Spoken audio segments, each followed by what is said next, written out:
mga kababayan, sir, this is Jam, the Filipino channel, ang inyo pong lingkod. So today is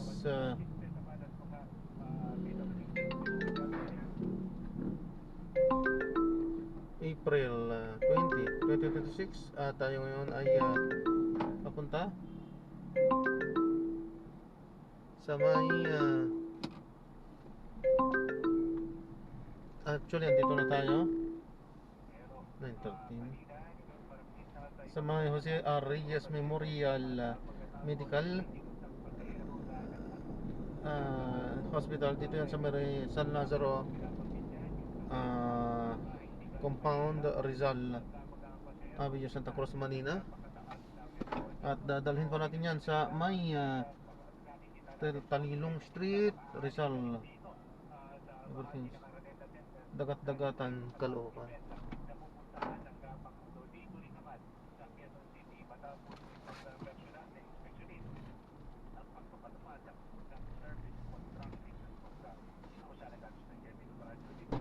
Ma-open ba? Ma-open? Okay.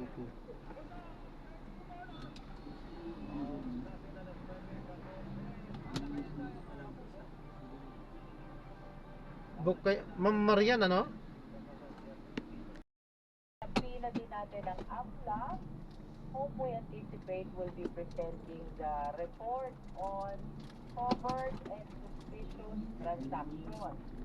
Nasapina din natin Igan and Tony, BIR, who will be reporting on the income tax return of the Vice President and the husband, kasi conjugal ito, no?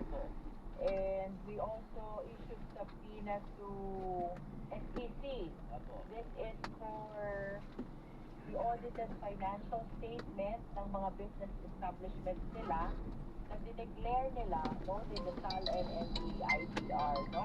And to us, kasama sa ating na subpoena upon the motion of Congresswoman Laila De Lima, ang ating former Senator, Sammy Trillanes, no? So, I expect that you will be presented as well in relation to the unexplained wealth and non-disclosure in the SALN. Apparently, Egan and Tony, ang focus natin in our upcoming hearing will be the allegations on unexplained wealth and non-disclosure in the SALN. You will remember, yung nauna, nag-focus siya sa confidential funds of both the OBP and DepEd. Itong susunod naman, which will be on Wednesday, we will be focusing on unexplained wealth and non-disclosure in the SALN. Okay, may tanong po ako. Sabihin ko kung probing po ako o clarificatory. Nabanggit niyo po yung sa AMLAC kasi meron akong nababasa mga legal position o mga pag-question po. Hindi po ba parang ang AMLAC daw kung tinigin nyo na yung kanilang record? Parang karapatan daw po yung Senado sa trial na po. Tama po ba o nasa House pa rin meron din kayong jurisdiction sa AMLAC po, Congresswoman? Definitely, this is still in line with our determination of probable cause, no? Paalala nyo, Egan and Tony, tayo binigyan ng kapangyarihan ng road ng batas na mag-issue ng subpoena duties po. This is for the production of documents for us to be able to test whether the allegation in the complaint, including the attached evidence, is sufficient already to constitute probable cause, no? At dito tayo binigyan din ng mandato na mag-conduct ng clarificatory hearing. So, to answer your question, Ethan, we are not yet probing. We are determining probable cause only, no? Alright. Safe pala yung tanong ko, hindi maaalis sa record. Oo. Ako ma'am, ang tanong ko lang, hindi detalye na ba yung laman nun o hindi? Hindi po pwede. Siyempre, i-confirm lang na ito yung kanya talaga na mga bank records and sa SALN. At wala pa kaming maririnig on Tuesday or Wednesday rather, ng 22nd, ng mga detalye ng laman po nito. Basically, ang i-require natin from AMLA is a report on covert transactions and suspicious transactions. transactions. Pag sinabi natin covered transactions, this is 500,000 and above, no? Pag suspicious transactions naman, regardless of the amount, merong basis si AMLA to require a report from the bank, no? So, this will be focusing merely on the report to be submitted by the AMLA. So, Connie, tama ka doon, confirmatory lang, the questions will be limited to what appears only in the report of the AMLA. Pero may pending petition sa ITR, di ba, Congresswoman? That's correct, no? Yan ayon na sa the trial court of Quezon City. The purpose is that we need to stop the BIR from producing the ITR, the income tax return. But apparently, ito po yung submitted na sa atin last hearing that was April 14, no? Although ngayong darating na Wednesday, April 22, this will be the time when the commissioner of the BIR will be presented, no? So, we will be hearing from the commissioner his position about the ITR kasi meron siyang sinasabing mga limitations about the disclosure of this report. So, the proper time when to hear the position of the BIR will be this coming Wednesday. But definitely, from my perspective, to stop the BIR from submitting the ITR to the Justice Committee is already moot in academia. Dahil nasa Kasi submitted na. Pero ano bang karakter ng ITR? Is it a public document na hindi mo kailangan mapigilan ng disclosure sa mga official? I understand even that this is likewise a public document. However, meron tayong mga limitations concerning confidentiality, no?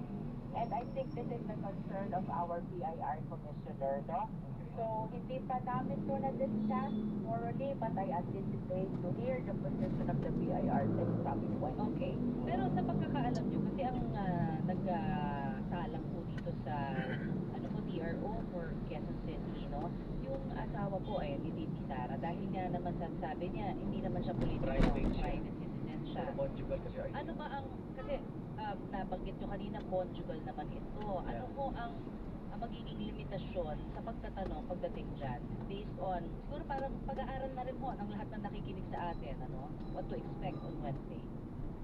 Currently, Connie, tama doon si Egan, conjugal po, which means that yung property or income of vice president is considered as property and income also of the husband. And it is on this light na ang pinasabina natin is not just those concerning the vice president. It includes even those that concern the husband of the vice president, no? To your question, Connie, anong magiging parameter natin dun sa pagtatanong? Again, we will be confining our clarificatory questions to what appear only in the documents which will be submitted by the government agency. Okay. Are you confident, ma'am, na ito pong upcoming hearing on Wednesday, wala na pong magiging aberya? Kasi ang impression po parang itong mga bank records ng Vice Presidente, ang matagal na para bang tinututulang mailabas Yun yung perception ng ilan po, ano? Are you confident na matutuloy ho itong clarify natin, clarificatory questions po na may bibigay on Wednesday? Wala na bang hahadlang? Let us clarify, Connie, no? I-require natin from AMLA, to be specific, a report, AMLA report on covered and suspicious transactions. Okay. I want to make a distinction between bank records and AMLA reports. Ayan, maganda yan. Sige po, ma'am. Ang atin pong sinasabina dito are reports ng AMLC, not AMLA pala it's the Council, Anti-Money Laundering Council. Okay. Report of AMLC pertaining to covered and suspicious transactions. We did not subpoena the bank records.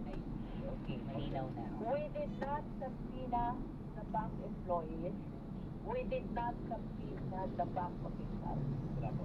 Ang sinabsina po natin ay reports of AMLC and the AMLC, the Anti-Money Laundering Council. And we have to distinguish between the two sapagkat ang saklaw po ng bank secrecy law ang pinagbabawalan po ng bank secrecy law or bank records and even the bank officials and employees. Again, hindi po natin sinabsina ang bank officials and employees, neither did we subpoena the bank records. Ayun, malinaw. Ang sinabsina po natin reports of AMLC Then and the suspicious. AMLC. Okay. No? Congresswoman, follow-up lang ako. Papasok po dyan ba yung waiver na binigay ni Ramil Madriaga sa kanyang bank account?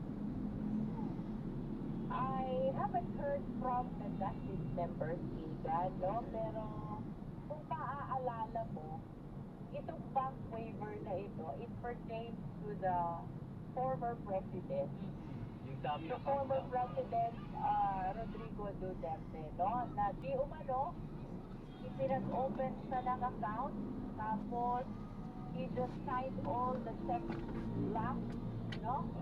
Ito yung naging subject matter ng waiver niya na wine-waive niya yung karapatan niya under the bank secrecy law so that the Justice Committee or anyone can look into that bank account to prove his allegation. Kaya lang, Igan, Connie, parang hindi naman ito tungkol sa vice president. eh.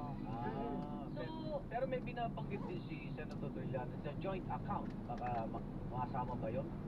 Hindi Well, naman. if kung ka-joint plan si Vicky, ang ating vice presidente, then there will be no issue, no question about that. Okay. Definitely, pwede siyang i-consider for the purpose of this investigation, no? But again, the decision will come from the majority of the justice members. Hindi ko naman totally nililigay yung allegations about the account allegedly opened by the former president for Ramil Madriaga, no? Sapagkat I understand that one of the purposes of Ramil Madriaga in including this allegation is to show his close association to okay. the Duterte family, no? Na pinagsisiwalaan siya ng ganito katitinding mga transaction o bagay, no? So, it will depend on the endorser. And I understand that Congresswoman Laila De Lima for the Sabalia complaint and Bishop Abante and PS Paulo Ortega for Cabrera complaint. If they will be including this allegation for the purpose of determining probable cause in support of the determination of probable cause, and whether they will be pursuing looking into this account, no? To check kung talaga bang may inopen ang former president under the name of Ramil Madriaga. Okay, just to clarify din, ma'am, yung sa inyo, sa AMLC lang, ang, kumbaga, reports. Pero pagdating po sa Senado, kung magkakaroon nga talaga at magpo-proceed na impeachment doon, pwede na ang bank records at nagpatawag po yung mga miyembro, syempre, nung bangko. Alam mo, even during this time, no, we are of the belief that this is an impeachment case already. Oo. No? Opo. That is in line with the Francisco ruling and the Duterte versus House of Representatives jurisprudence na nung pa-refer, the process of initiation was completed. No? Kaya lang from our end, we wanted to be as cautious as possible. That's why we are confining the determination of probable cause to the AMPLA report instead of issuing subpoena against the bank for the purpose of production of bank records. No? Pero pagdating sa trial, that is before the Senate, I think that there is no issue. It is certain and absolute that they can legally look into the bank account of the impeachable officer. Alright. Apektado ba kayo ng mga komentaryo, pagpuna na moro-moro ang House Committee on Justice, scripted po ang napapanood nila sa direksyong ito, Congresswoman? Even anticipated natin yan no? Na they will be asserting a lot of negative things with respect to the impeachment proceeding before the Justice Committee. Pero kami, even sa justice, isa lang yung focus namin This is a constitutional duty that we really have to pay. So regardless of natutuwa ba sila o hindi, we are mandated by the Constitution to move forward. No? For as long as walang CRO, tuloy-tuloy lang po ang clarificatory hearing sa Justice Committee. Pero sa experience nyo po, talaga bang may mga witness or resource person na hindi tutugma yung kwento nila na maki-question yung ilan sa mga binubulot yun ng informasyon? Wala sila talagang 100% na memorya po, Congresswoman? As I have experience, yes. No, Igan, so ang question na lang, yun bang inconsistency na yun, significant ba yun? Like for example, in this impeachment proceeding, nabanggit mo yung painting. Significant ba yung painting dun sa allegations of offenses? No? So, that's the question. Anticipated yun na kahit na paano, mayroong mga inconsistencies. The only question is, significant ba yung inconsistency doon sa substance ng impeachment complaint? Wala yata sa Constitution na impeachable offense ang painting. So, it will depend on the justice members, Igan, no? At the end of the day, it will be the exclusive judgment of the justice members to say whether or not, on the basis of those presented before the Justice Committee, may probable cause ba o wala. Open pa rin ang invitation ni VP Sara to attend the hearing. Definitely, hanggang hindi natatapos ang proceeding, we are extending the continuing opportunity to the Vice President to present her evidence through the justice members. Okay? Alright, maraming po Congresswoman, salamat. ingat po kayo. See you sa Wednesday. Ingat po Thank kayo. you, Igan and Tony, at binabati ko po lahat ng kababayan ko from Batangas Second District. Thank you. Ingat. Thank you. Batangas Second District Representative Jervil Luis, Chairperson of House Committee on Justice. Salamat sa clarificatory. Napakasaya. Hindi tayo probing yung magtatanong dito, ha? Tayo, ha? Mahirap yun. Kailangan clarificatory. Clarificatory lang. Oo. Galing sa root word na fake. Hindi, clarify naman. Ano natin, ha? Seryoso. Ay, kumain ka na muna, ha? Para hindi kayo laging root word ng clarificatory. Alas 9:31. Walang personalan. Hello. Pero ito pa. Ay, meron pa tayo. Bago tayo mag-commercial break. Bigay mo kay papa mo. Tuloy-tuloy ang pag-i-inspection naman. Lambing din ako. Ano? Wala na rin nagbibid sa project ng gobyerno. Kasi nga eh. Dahil tapos hindi pa na na, eh. kasi may mga kinuwestiyon contractor. Naubos. Nag-file din sila ng counter ano. Kasi apila kayo. Ay, syempre. Pero hanggang ngayon, walang, kasi kaya hindi sila makapag-bid dahil may pending mga Of questions. course. Pero mabuti na Sino yun. gagawa ng proyekto ng gobyerno? Wala na bang iba? Baka sila lang din kasi, di Sila ba? yung nasa kabit, sila yung Exactly. license. Kaya nga. Kailangan maklaro muna Ibig natin sabihin- kung sila ba'y karapat dapat muli. Oo. Kasi baka naman halos lahat Eh, yung ng iba nasa naman, pickup Ito po. in question. Hindi, naayos na nila eh. Hindi na sila yung mga pwedeng mangontrata. Pwedeng doon, Ang problema para natin, baka pati yung mga private itabi natin. contractor, Na ayaw na walang- rin sumali sa government dahil nga paano kayo Magulo ang laging gobyerno. nagdadalawang isip na may duda. Tapos di ba binaba yung quota dun sa mga halaga ng supplies? Eh wala raw kikitain. Lalo na ngayon kasi marami rin, totoo lang maraming mga private contractors na nagsasabi na dumoble Wala kayong rin sundo? yung mga materyales dahil sa gera ito. Sa thesis. Pero inasikaso na lang, nag-uusap na di pinabali siya kang pick up. Oo, di pwede mawala din naman yung Dahil, mga proyekto. tsaka yung budget sa mga government. Ba't ano bang nangyari dyan, sir? Ha? Nakatenga sa bulsa. Ano? Sa tenga sa kabalumbay. Ano eh, yan sila eh, maingat sa Sa bulsa pagpapalabas. ng bayan. Ha? Sa bulsa ng bayan. Ano bulsa sa bayan? Alas 9, 35 na, one-on-one. Walang personalan. One-on-one, walang personalan.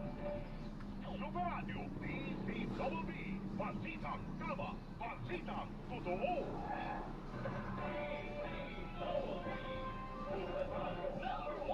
Kapag Kapag bumibili ako ng gamot, Sige po, ako papadala sa mga promo at gamot na hindi ko kilala. Kahit gaano kamura, lalo na kung sobrang mura. Basta hindi ko kilala, duda ako sa quality. Minsan kasi may nag-o-offer ng mas mura o kaya ay may bagong brand. Pero pilit ko pa rin hinahanap ang Right Med. Dahil ito ang pinagkakatiwalaan ko at matagal ko nang iniinom.